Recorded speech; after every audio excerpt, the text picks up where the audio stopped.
Okay, a couple important notes here before we do any more problems.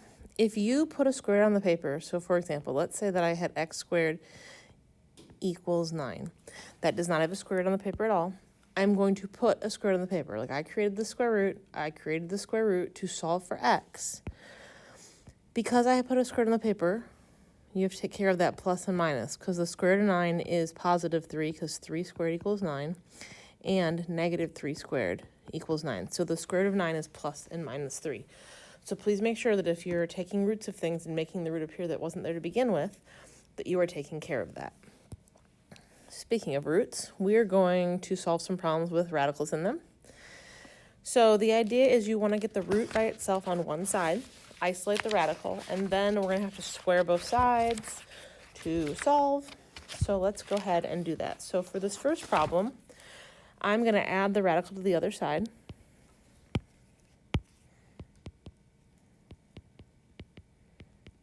And if I add it to one side, I have to add it to the other side. These ones cancel out. I get x equals the square root of 15 minus 2x. To get rid of this square root, I'm going to square both sides, resulting in x squared equals 15 minus 2x. I'm then going to move everything to one side, so I'm going to get x squared plus 2x minus 15 equals 0, and that's exactly why I moved everything to one side, because now I have a quadratic that equals 0, which I can factor.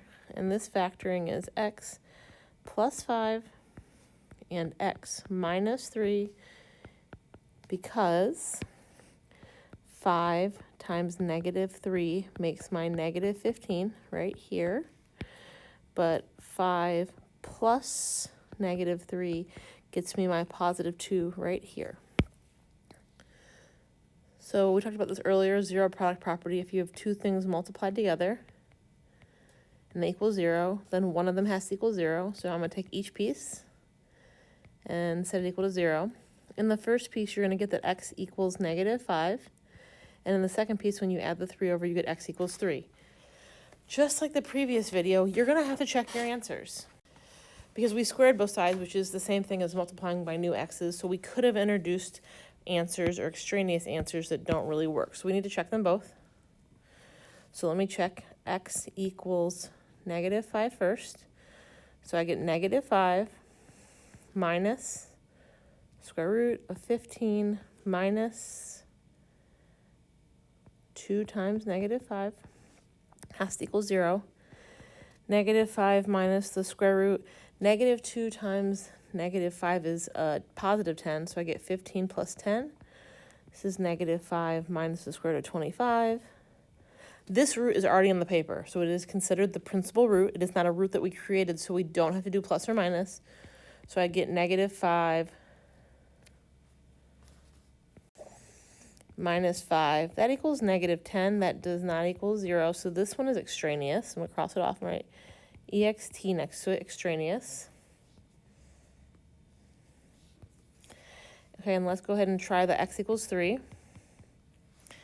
If I do the x equals 3, I get 3 minus square root of 15 minus 2 times 3.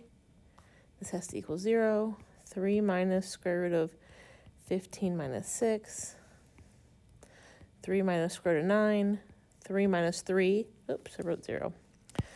3 minus 3 equals 0, which was supposed to equal 0. That one works. So this x equals 3 is the only answer I have for that problem. Okay, let's try these ones. So on the first one, it is very hard to get the radical all by itself, but I'm going to put a radical on both sides. So I'm going to add the square root of x plus 1 over to the other side. This is going to give me the square root of 2x plus 3 equals 1 plus the square root of x plus 1. I have to square both sides so I can get rid of this radical. On the left-hand side, the square and square root undo each other, so I get 2x plus 3. On this other side, I literally am going to have to fill out 1 plus square root of x plus 1 times 1 plus square root of x plus 1. So let's do that. 1 times 1 is 1. 1 times square root of x plus 1 is square root of x plus 1. Square root of x plus 1 times 1 is another square root of x plus 1. And then the square root of x plus 1 times the square root of x plus 1, the last right here, the last part of FOIL, that's just going to get me plus x plus 1 because that's going to end up being the square root of x plus 1 squared, which undo each other and get me that. So now I have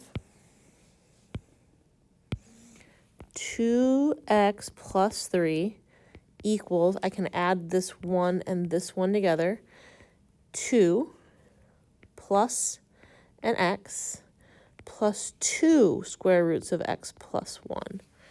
I'm going to move the 2 and the x back over to the other side so I can get the radical by itself, because the rule of thumb is always to isolate the radical. Minus 2 minus x minus 2. So you're going to get x plus 1 equals 2 square roots of x plus 1. I'm going to have to square again because I need that radical to go away. So I square both sides. You're going to FOIL out x plus 1 times x plus 1. You should get x squared plus 2x plus 1 equals, on the right-hand side, that 2 has to get squared. So I have a 4, and then the square root and square undo each other, so it becomes an x plus 1. So I have x squared plus 2x plus 1 equals 4x plus 4. It's looking like a quadratic, so move everything to one side. And so when I do that, I get x squared minus 2x because I subtracted this 4x over, and then minus 3 because I subtracted this 4 over, and this is going to now equal 0. We're going to factor. I'm going to get x minus 3, x plus 1, and then you take each one of those pieces. X minus 3 equals 0, x plus 1 equals 0. So our proposed solutions are x equals 3 and x equals -1. But before I can box either one of them or declare them an answer, I have to go back and check. So let's do that.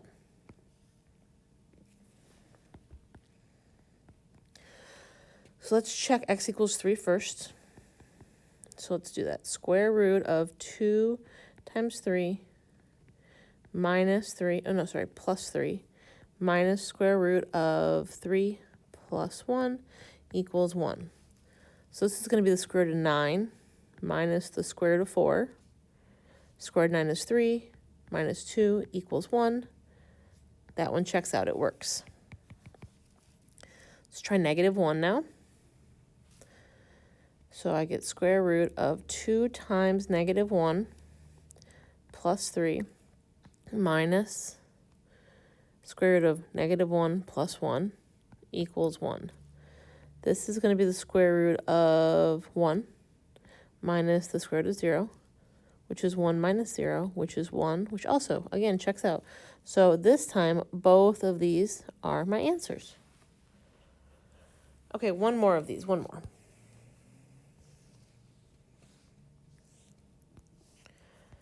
So this problem is slightly different. I don't have square roots, I have cubed roots, but we can still manage. So let's follow the same rules. Let's move the radical that we can over to the other side by adding it. And this time, instead of squaring both sides, because when I have a square root, you square both sides. This is a cubed root, so I'm going to raise both sides to the third power or cube both sides. That undoes the roots, so the cube and the cubed root undo each other, leaving me with 4x squared minus 4x plus 1 equals x.